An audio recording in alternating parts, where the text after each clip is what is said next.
તો આજે તો રવિવાર ને ગલીમાં રમી નાખ્યું હતું ક્રિકેટ. તો આજે રવિવાર હોવાથી આપણે પેપરમાં રજા હતી. પછી આપણા મામાનો છોકરો આવી ગયો તો આજ કારણ કે એને ઓફિસ બંધ હોય એટલે આજે અહીંયા આપણી પાસે આવ્યો ને આખા અમે રામપિયારીમાં બેઠા હતા. પછી નક્કી કર્યું કે આપણે ગોલો ખાવા જાવ. તો અમે અમારા ગામથી 5 કિલોમીટર દૂર ગોલો ખાવા આવી ગયા હતા. આખા ગોલો ખાતા હતા. પછી ગોલો ખાઈ ને આવી ગયા હતા ઘરે. ઘરે આવી ને નાહી ધોઈ નાખ્યું હતું. નાહી ધોઈ ને હવે આપણે રમવાનો પ્લાન હતો તો ક્રિકેટ રમવા જવું હતું એ પણ ગલીમાં. પછી અમે અહીંયા ગલીમાં ક્રિકેટ રમતા હતા ને ફાસ્ટ બોલિંગ રમતા હતા. તો તમારો ભાઈ પહેલો દડો નાખ્યો તો પહેલો દડો તો એ શોટ મારી ગયો એમાં. પછી બીજો દડો નાખ્યો, બીજો દડો ખાલી કાઢ્યો.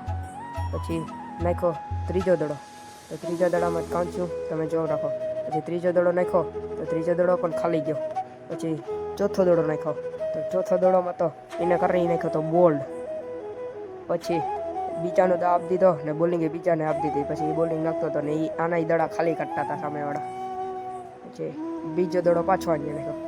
પછી ખબર પડી કે આપણી તો બેટિંગ આવી ગઈ. પછી આપણે ઉતરી ગયા હતા બેટિંગ કરવા. પહેલો દડો તો ફૂલટો થયો એટલે એને પછી બીજો દડો નાખ્યો તો બીજો દડો પણ આપણે રમી લીધો હતા.